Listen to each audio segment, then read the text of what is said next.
بعد ما شدينا هاي الليدات، هي نفس هاي بالضبط، شرايط 2، هاي الأصلية اللي محترقة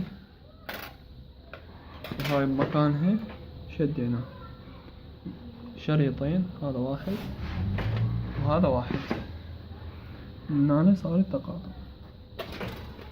يعني ماكو مسطرة كاملة، شريطين نفس الحجم. راح نربطها على محولة، أظن الليدات يشتغلن على 12 فولت، يعني مال تلفزيون خاصات. بس إذا اكو ملاحظة، إذا نربطهن على محولة 2 امبير راح يحترم، لأن صارت بيه هاي المحولة المعروفة، هاي الماركتها، هاي تجي هنا 2 امبير،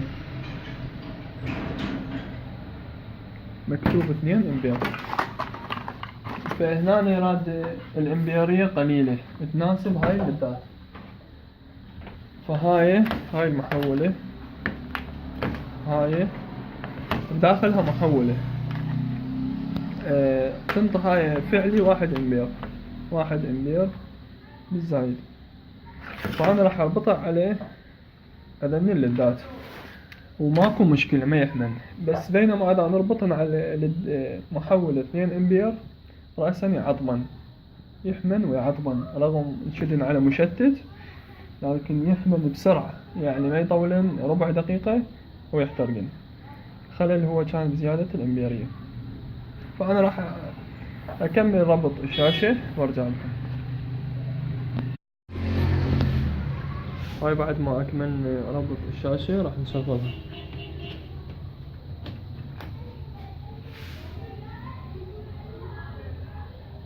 راح ننطيها باور.